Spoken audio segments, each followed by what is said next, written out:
عاوز احكي لكم حكاية بتتكرر كتير في مجتمعنا. الحكاية بدأت برسالة جات لي بتقول: زمان كنت فاكر اني بحمي نفسي، فقررت اكتب البيت باسم مراتي. قلت مش هتفرق، دي مراتي وام عيالي. لكن اللي حصل بعد كده كان أسوأ كابوس في حياتي. مع اول مشكلة بينا مراتي رفعت عليا قضية خلع، وجت في وشي وقالت لي البيت ده باسمي وانت مالكش حاجة عندي. اتصدمت. انا اللي دافع، انا اللي ساكن، انا اللي بصرف عليه. بس للأسف لما فتحت العقد لقيت فعلا اسمها هو اللي مكتوب. ده بقى القانون بيسميه السورية بطريقة تسخير. طب يعني ايه؟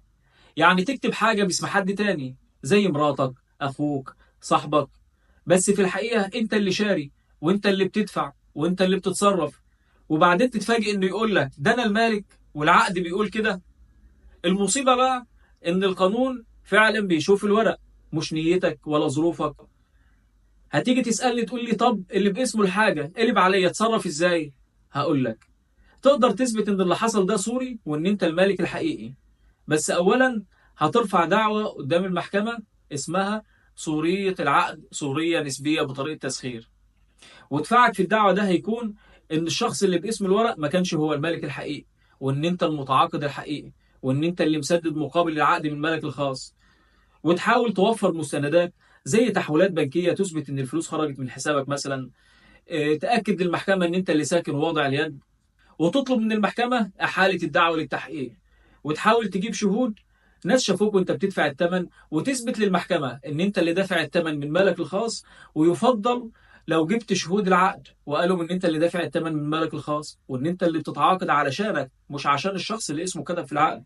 ويفضل لو جبت اقرار من البائع ذاته ان انت المتفق على صفقة البيع، مثلا لو هو عقد بيع او لو عقد ايجار حتى. الكلام اللي احنا بنقوله بيسري في كل العقول. بس خلي بالك، لو ما عرفتش تثبت ان انت المشتري الحقيقي او المستأجر الحقيقي او صح او المتعاقد الحقيقي، وان الشخص اللي باسمه العقد كان مجرد اسم حضرتك استخدمته وقت تحرير العقد، سواء شراء او عقد ايجار او ايا كان العقد، وان مش انت اللي دفعت الثمن، وقتها للاسف هتخسر دعواك. اللي عاوز اقوله باختصار: ما تكتبش حاجة باسم حد تاني، وما تستعملش اسم حد تاني، لأن القانون ما بيعترفش بالنية.